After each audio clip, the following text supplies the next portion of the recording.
After every fight, every quarrel, every dialogue, this is what we need to ask from God.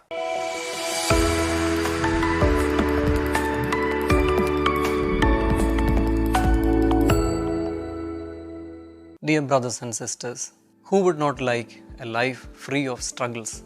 Now, these days we are hearing from the book of Genesis the life of Jacob, a man who struggled all through his life.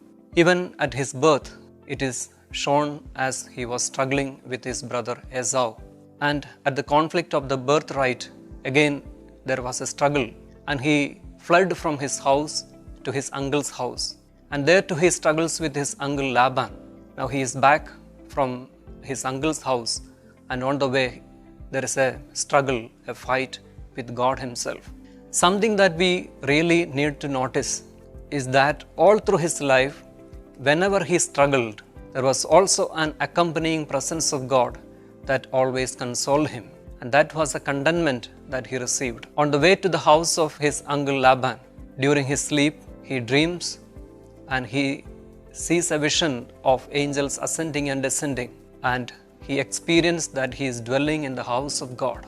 He named that place as Bethel. Now in today's reading we hear that after the fight, he experienced that he has seen God face to face, and he names that place as Penuel, the face of God.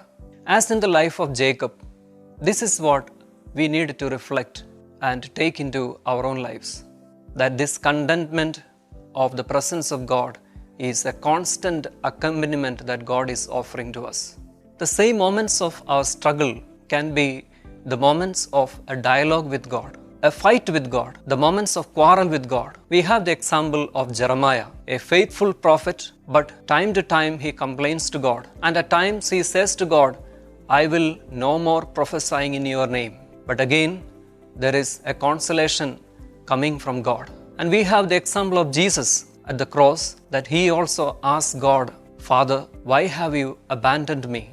Dear brothers and sisters, for such kind of a dialogue from our heart of struggle to the heart of God that is looking at our own struggle is the attitude of courage and confidence in God, a deep trust in God. Then we can really dialogue with God. Then we can really in confidence fight with God and quarrel with God for real and true meaning of our struggles. And God, of course, will give us that.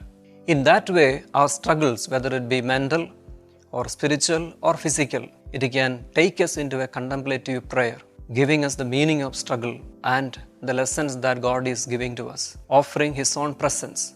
But it is in no way justifying the pain that we are undergoing. That is there, and this is the reality, this is the mystery that we are going through. What is the assurance then that we receive? It is that God is really with me. His presence is constantly accompanying me. And then in grace, there is a creative energy that is springing from deep within ourselves.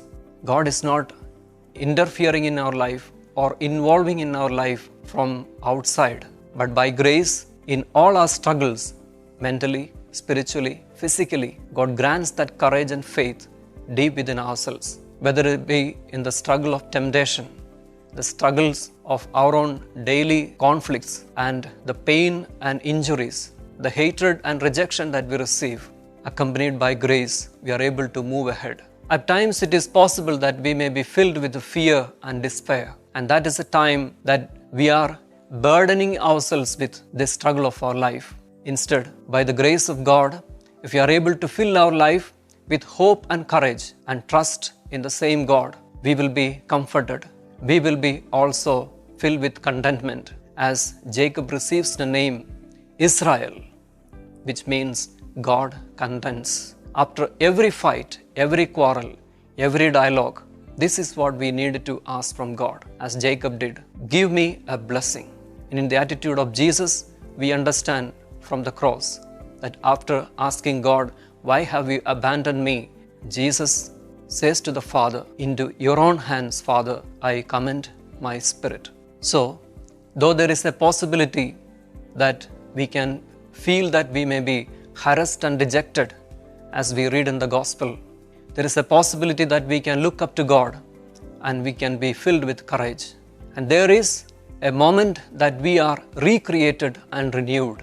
It is not that in our struggle God has stopped on a point of our journey, sometime so behind, but God is still with us, accompanying in our journey. So looking up to God, let us trust that God is with us, with His grace in all our struggles.